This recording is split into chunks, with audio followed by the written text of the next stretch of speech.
Assalamu alaikum wa rahmatullah. We heard from our friend, the journalist Al-Sharif, that there was non-stop bombing and destruction in Gaza City. And shortly after that, we heard that he'd been killed, that the tent that he'd been in with the other journalists had been struck. He left a message that he wanted us to share in the event of his death. We're translating it from Arabic to English, so please forgive me for any inaccuracies in our interpretation of his words. Bismillah. This is my will and my final message. If these words have reached you, then know that Israel has succeeded in killing me and silencing my voice. But first, peace, mercy, and blessings of God be upon you.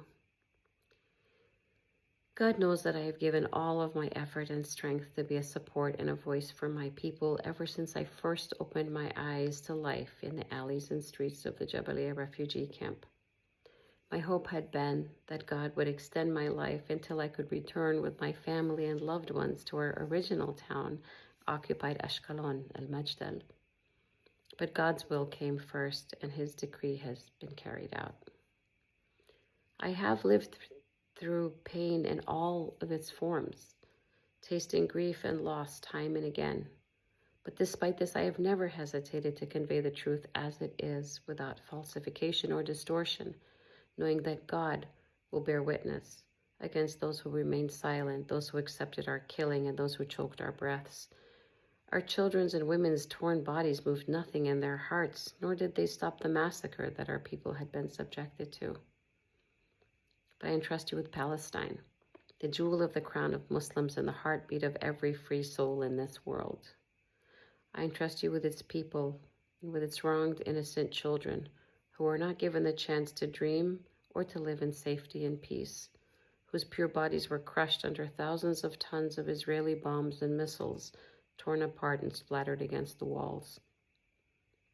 I urge you not to let chains silence you, nor borders confine you. Be the bridges toward the liberation of the land and its people until the sun of dignity and freedom rises over our usurped homeland. I entrust you with my family. I entrust you with the apple of my eye, my beloved daughter Shem, whom I did not live long enough to see grow up as I had dreamed. I entrust you with my dear son Salah, whom I had hoped to guide and walk alongside until he grew strong, carried my burdens, and continued the mission. I entrust you with my beloved mother. Through the blessing of her prayers, I reached where I am today. Her prayers were my fortress, her light, my path.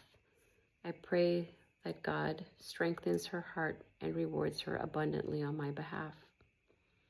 I also entrust you with my life partner, my beloved wife Bayan Salah, from whom the war separated me for many long days and months.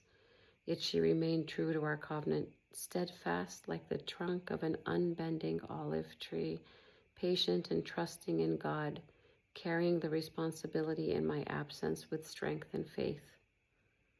I urge you to stand by them, to be their support after Almighty God. If I die, then I die firm upon my principles. I call God to witness that I am content with his decree, believing in meeting him, and certain that what is with God is better and everlasting.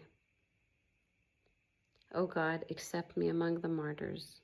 Forgive me my past and future sins, and make my blood a light that illuminates the path of freedom for my people and my family. Forgive me if I have fallen short, and pray for me to be shown mercy, for I have kept my covenant and I have neither changed nor altered my path. Do not forget Gaza, and do not forget me from your sincere prayers for forgiveness and acceptance.